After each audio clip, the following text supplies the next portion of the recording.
শ্ৰদ্ধাৰ ছাৰ বাইদেউসকল, মই আপোনালোকৰ ৰাজীৱে নিপুণ অসম ক্লাছ 2ত বাবে পোৱা TLM-খিনি আপোনালোকে কেনেকৈ ব্যৱহাৰ কৰিব তাৰ বিষয়ে আলোচনা কৰিবলৈ আহিছোঁ।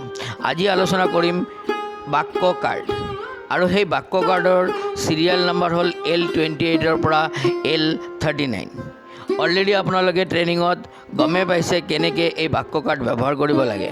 তথাপি মই আৰু এবাৰ আলোচনা কৰি আছোঁ, আৰু এডিশ্যনেল আমি কেনেকৈ পাঠদানৰ সময়ত ব্যৱহাৰ কৰিব পাৰোঁ তাৰ বিষয়েও আলোচনা কৰিম।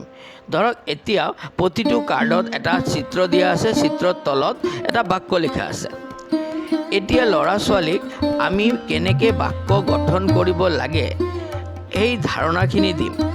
এতিয়া চিত্ৰ চাই পেলাই তেওঁলোকে কেনেকৈ বাক্য গঠন কৰিব, আৰু এটা এটা শব্দ লগ লাগি পেলাই অৰ্থপূৰ্ণ বাক্য কেনেকৈ গঠন কৰিব পাৰি তাৰ বিষয়ে ধাৰণা দিম।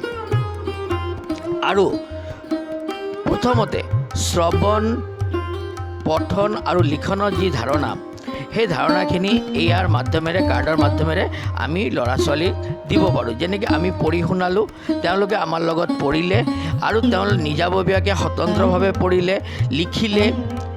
এনেকৈ আমি তেওঁলোকক সেই ধাৰণাখিনি সেই দক্ষতাখিনি আনি দিব পাৰি।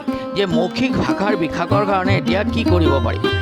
এই যে এটা বাক্য লিখা আছে, এই এটা বাক্য পৰা চাই তেওঁলোকে আৰু 5টা বাক্য ক'বলৈ দিম। এতিয়া তেওঁলোকে যেতিয়া 5টা বাক্য ক'ব পাৰিব, তেওঁলোকৰ কি হ'ব, মৌখিক ভাষাৰ বিকাশ হ'ব। আৰু এটা এই খেলটো খেলাৰ আগতে, এই কামটো কৰাৰ আগতে, এই যে প্ৰতিটো শব্দৰ লগত যুক্তাক্ষৰ, স্বৰচিন এইবিলাক যে আছে, এইখিনি কেনেকৈ ব্যৱহাৰ হৈছে, কিয়ৰ কাৰণে ব্যৱহাৰ কৰা হৈছে, তাৰ এটা প্ৰাথমিক ধাৰণা আমি ইয়াতে দি দিম।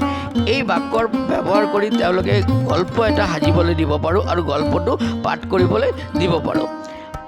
এতিয়া আজি ইমানে, কালি আকৌ আৰু এটা নতুন ভিডিঅ'লৈ আহিম। ধন্যবাদ।